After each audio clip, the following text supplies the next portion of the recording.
Yes, welcome back, guys. Welcome to Social Ville, where we're going to delve into the world of social media, which is loaded with every kind of wit and nastiness you can imagine. Shmoni, are you ready? Yes. Okay, we start off with this one. At Amazing Nature says, what do you do when the king of the jungle shows up to your front door? And we see a lion at their front door. And at the underscore Kemi responding, I will call my husband. He's a king too. Okay. Okay. So the king of the house, king of the jungle. It sounds like when you go to live in Australia, you just open the door, and because I don't even know how those people, it is even, the kangaroo for me. Like they're just everywhere. And what is that thing that they don't use their front legs to touch the ground? Is it a thing, or I really want to know about it. Yeah, the two ones in front. Yeah. So they'll do it like this, and then they're using the ones at the back and to the work, and then they'll be. So I would never understand that thing. So your husband too is a king. You want to lose your... I'm sorry. So the thing is, what this even reminds me of is, like you said, Australia, where people wake up in the morning and you get a visit from a bear Or a snake. Or a lion. Especially the mountain lions.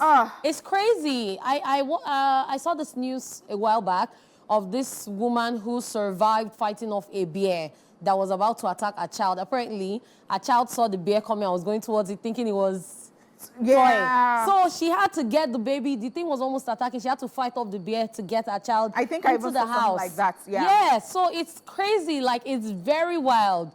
I don't know. I don't want to worry about other things. Like maybe you just moved to Australia, you're still acclimatizing, you're worrying about, the culture shock and all that. And then you still have animals to worry about. Imagine your babe calling you and saying, babe, you're my king. There's the king of the jungle. Wahala. There's a chat between two people. And then the first one says, babe, I saw you in town with another guy today. And then she responds, we also saw you. They were both cheating. Okay, I like it. I love it. Tit for tat. I like it. 2 game 4. So we see comedian AY looking some type of way. Let's find out what it is about. It says, lack of physical touch is driving me crazy. This person is complaining. And then they're telling the person, go Yaba Market or Computer Village first. My type, my color. My own. You would hear? Don't worry, they will touch you if you're suffering from that.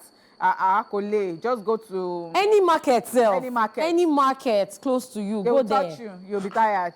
Even walking on the road. And I hate it. And I hate it. So you know the annoying one was during that COVID period. During that COVID period, it was so annoying because you'll be walking through the market and people are still touching you. Like, you're supposed to keep distance. It didn't make any sense to me. Like, why are you still touching people? And people like us, they will say, milk factory. It's not right. It's terrible, though. It is very, very terrible. It's terrible. It is. I don't know why people do that. You can actually beckon on people to come into your stores without doing that. It's so irritating, especially when you now look at somebody like me. So what are you saying? You're body shaming me? It's bad behavior. Very bad behavior. And then so many times I've seen ladies in the market slap guys and it causes fights. Because it's like, why are you touching me? Assault. Exactly. Ha. Man, if we had proper rules in this country, many Yaba boys would not be on the road again. Yeah. But don't arrest them. Yeah. So this is a chat where at Mr. Mexi _ says, how did you find out that your friend is from a rich family? That question. At Yinka responds saying, I went to his house on Wednesday, called him on Saturday morning that I was coming over to watch the Arsenal game with him. Honey for people. He told me he had gone to watch the match. I asked him which viewing center. He said it was at the Emirates and he will be back next Thursday. I had sachet depression. Now that's funny. But that actually makes sense. That exactly explains how your friend's from a rich family. Okay. It's just like the people that would just say... take a trip. Like, they can just wake up in London and then they're sleeping in Paris. Yeah. So I'm going to Italy for some gelato. You know. I like it. I love it. I really want to get to that level. Before. Who doesn't? Traveling all around. Like that. No stress. So let's just take this final one before we go. At Favorite Coco 2 is asking, one missed call is enough. Why calling 7 times? And at Super Mayor 001 is now telling her they've not locked this one outside gate before. I don't know where the first person is. I don't know where the second person is coming from, but I understand that when you call somebody, in fact, just call the person twice, because the first time it might be that they're doing stuff and they're not where their phone is. Maybe when they're walking back, they can still see their phone. But once you call somebody twice, if it is not an emergency, you know, you call somebody twice, leave it. You don't have to, it is not war. But when I come back and, you know, it is not like something. So that is why I'm saying that the second person, I don't even know where the second person is coming from. But do you know, if it is an emergency, or if it is your family people that you're outside the gate, I understand. But if it is like maybe a professional, or maybe you're an acquaintance, you just want to get to know that person or something, I don't think that you should not be bombarding the person with calls. So I will just run away from you. But actually, in some people's defense, this thing has happened to me before. I was trying to reach someone. He was telling me not reachable at my end. But it was ringing at the person's end. Oh my God. So the person was telling me, oh, I saw so many missed calls. I'm like, it didn't even ring here. Oh, so I couldn't read the person. I think that's a one-off. And then I've been beside someone that said, oh, help me call my phone. I'm looking for it. By the time we found the phone, it was on. It was telling everyone not reachable and switched off. So network sometimes can be crazy. So sometimes it could also be network. You're trying to call someone and it's not going through, but it's ringing at the other end. And then the person peaks, is expecting, and nobody's talking.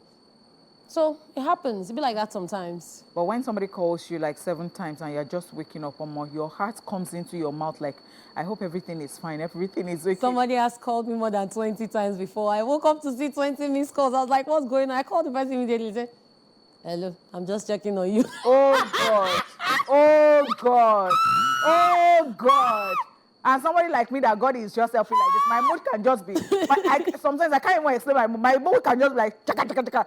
And then and you just tell me that, I can say in your life. So that 7 missed calls is understandable when you're supposed to go somewhere with someone and you can't read the person because you're worried. Yeah. So you're wondering, what's going on? Where are you? Are you good? Are you fine? Because it's somebody that is just chilling. I'm just calling to check. In your life, avoid me. Don't call me again. Okay, you called us and we have delivered. And it's a wrap on Socialville. Coming up next is What Are You Watching?